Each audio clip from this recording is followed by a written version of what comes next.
Welcome back to another episode of Nourish the Mind. If you have been with me for a while, guys, welcome. Thank you all for your continued support. And if you're new to my channel, welcome. And I hope that you'll stay right here.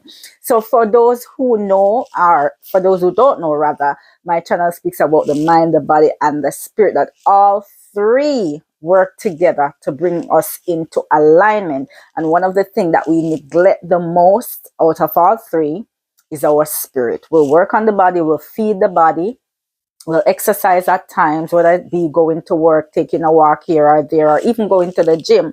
We'll do that exercise, we'll eat. Sometimes we'll detox by taking out wash out. And the mind will watch things at times, some program that can give us information. We'll read snippets here and there of certain things that can give us knowledge. Sometimes we don't. But most of all, one of the key things that is important to us that we oftentimes ignore is the spirit, the soul.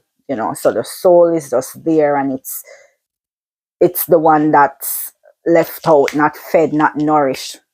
So I'm just going to emphasize a little on that. So we'll be back in just a moment. All right, guys. So thanks for joining me back. So something is weighing on me very heavy. Sometimes you just have to go where the spirit is leading you to. But it had been recurring in my mind for a little while now that sometimes when we go back to a bad situation, it can be back to a friend that caused us harm, a friend that slander us or hurt us in such deep way. It can be back to an environment, like a place that you used to live that filled with trauma or bad memories, and you went back to it. It can be back to a workplace that has toxic and abusive workers, but yet you went back to it. Or it can even be back to an old relationship, an old fling that had caused you so much pain and problem, and now you're going back to it. I want to speak on these things because oftentimes we go through life and we don't see these things as being spiritual warfare, like spiritual attack. So whatever I learn, I try to break it down in a smallest term, layman term, them call it. I like to break down things as small as I can break it down in order for me to digest it, in order for me to understand it. So we read about the story about Jeroboam and the prophet that was sent by God. This man was sent by God to deliver a message in Bethel. And the message that he was sent to deliver in Bethel was to warn the people against Jeroboam, and to warn Jeroboam about the idol worshipping things that has been going on there, that, it's offensive to God's word and all of that. But before he went on that journey, he got divine instructions, which was not to eat anything there for the 3 days that he's going to be there. Do not eat anything there, and do not go back to the way that you came. So find another road. Don't go back. Find another road out. Don't sit and sleep and eat and dwell with these people. So he decided to, take the instructions and all of that. He spoke to Jeroboam. Jeroboam offered him half of his home and all of the luxury and stuff like that. And he put Jeroboam in his place, telling him he's there to deliver the word, not to dine with him. He's following divine instructions and all of that. And he could be offering him almost everything. He will not disobey. So the man went a different way. He didn't went back on the way that he came. He went a different way to get out. And he was resting at some point. I believe he was resting on a tree to continue his journey. Now, there was an old prophet in Bethel, an old prophet that was there. And this person, I would say, he corrupt, or you could say he was, corrupt is the better word to use. Corrupt or conform in certain ways. So he heard about the prophet that was sent by God, and he decided to venture out to find him. Now, when he found this prophet, he told the prophet to come back. Come out of the sun. Come back. Come dine with me. Come drink with me. Come stay with me. The prophet emphasized what God has told him, not to eat or drink anything there. He said, but I am a prophet too. And I got instructions from an angel. An angel came to me and told me to come to you. So come.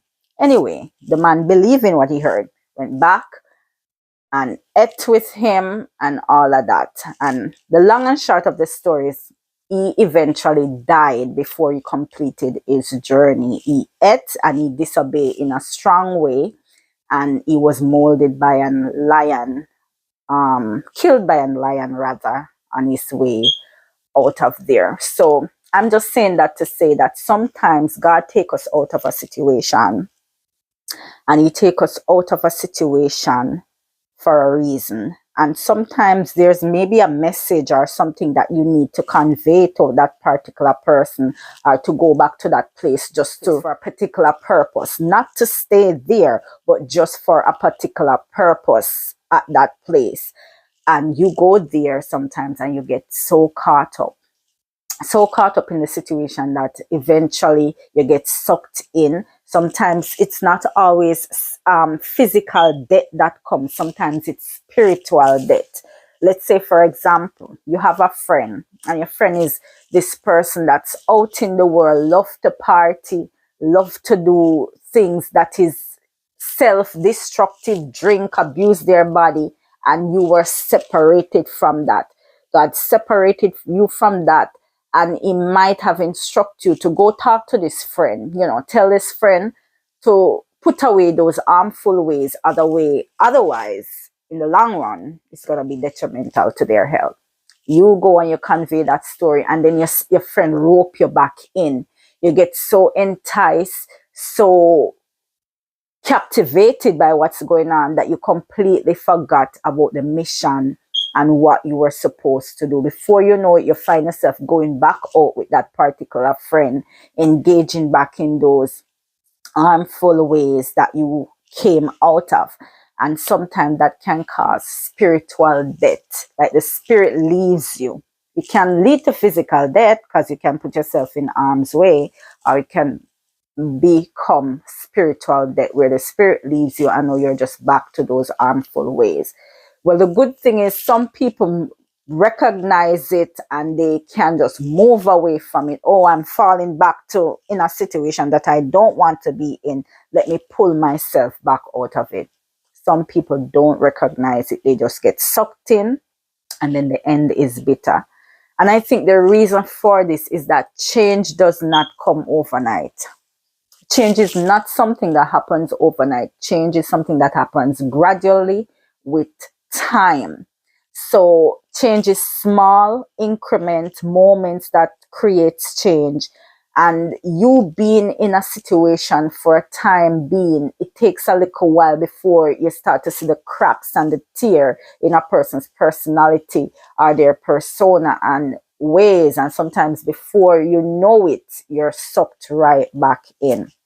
So I just wanted to emphasize on that. And I think one of the things too that got me wanting to talk about this topic, I heard about this young girl. She was a hairstylist, and eventually she moved away and got like a hair salon, and became an entrepreneur and so forth.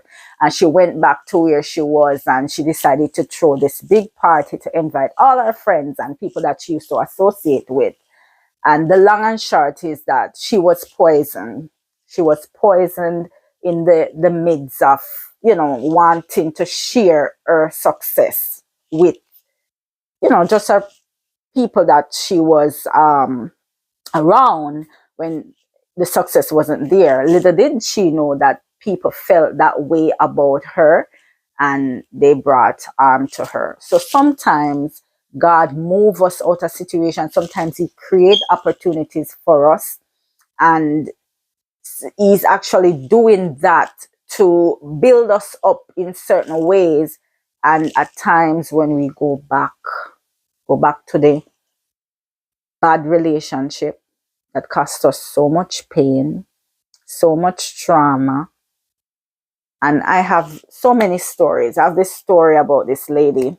I found her on YouTube, and she was badly burned. I think she had like 3rd degrees burn all over her face, all over her body. And she was burned by her husband. She was with her husband for 15 years, she said.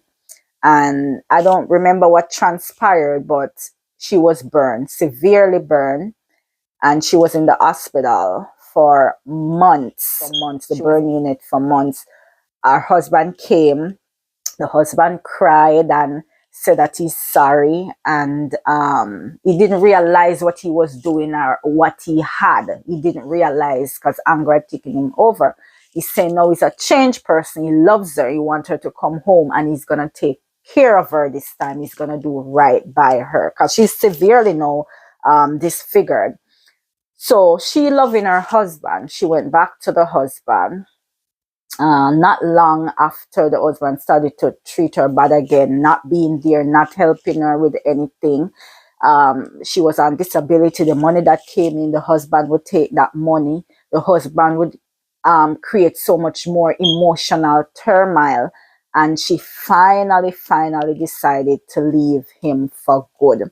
She said that all the warning signs were there from years ago leading up, and she just ignored them because she loved her husband.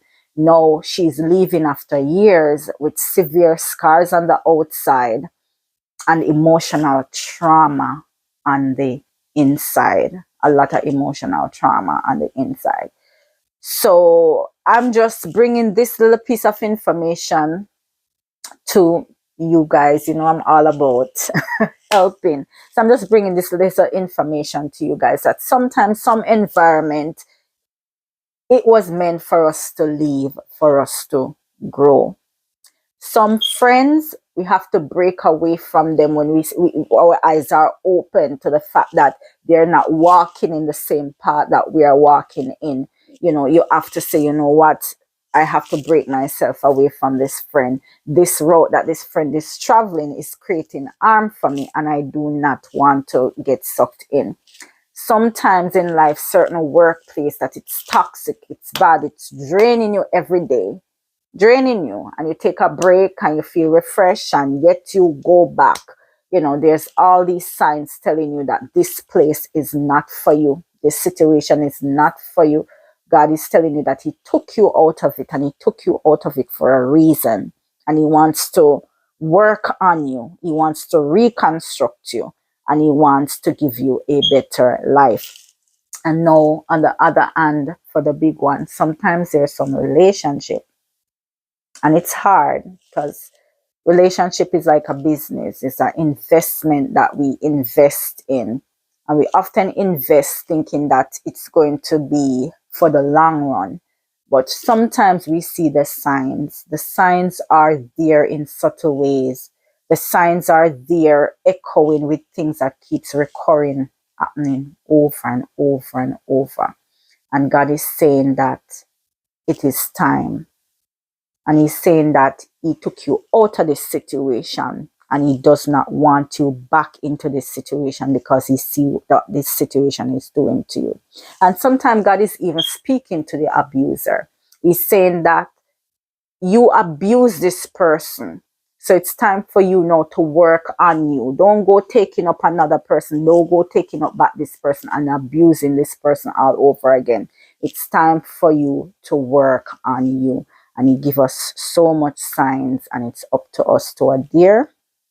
My dear. And sometimes it's hard. I know it's a challenge. But you know what I've discovered? That growth is never easy. And think about it. A process. Growth is a process. And there is no process on this face of earth that we can say it was an easy process. There's no process.